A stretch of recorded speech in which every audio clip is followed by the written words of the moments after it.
আপনারা জানেন আসিফ মাহমুদ সজীব ভুঁইয়া জুলাই গণ অভ্যুত্থানের 1500 শহীদ, 30,000 আহতদের রক্তের উপর দাঁড়িয়ে, আমাদের শ্রম গ্রামের এবং ত্যাগের উপর দাঁড়িয়ে সে কিন্তু ক্ষমতার মসনদে চেয়ারে বসেছিল। ডক্টর ইউনূস আমাদের ত্যাগ, শ্রম, আমাদের সংগ্রামের এবং রক্তের উপরে দাঁড়িয়ে কিন্তু জুলাই গণ অভ্যুত্থানের পরবর্তী এই ক্ষমতার মসনদে বসেছিল। আমরা আশা করেছিলাম জুলাই গণ অভ্যুত্থান আমরা যে কারণে সংগঠিত করেছি একটা মানবিক, দুর্নীতিমুক্ত, লুটপাটমুক্ত বাংলাদেশ গঠনের জন্য, যেখানে নিক বাণিজ্য থাকবে না, যেখানে ঘুষ বাণিজ্য থাকবে না, তদবির বাণিজ্য থাকবে না। কিন্তু 5 আগস্ট পরবর্তী আমরা যেটা পেয়েছি তার ঠিক উল্টো। বাংলাদেশ এখন ঠিক বাংলাদেশের মতো নাই।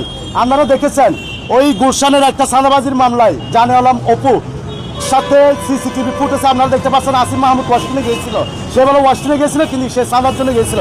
এরকম অসংখ্য তথ্য প্রমাণ থাকার পরও দুদক কেন নীরব বা সরকার কেন নীরব আমাদের বুঝে আসে না।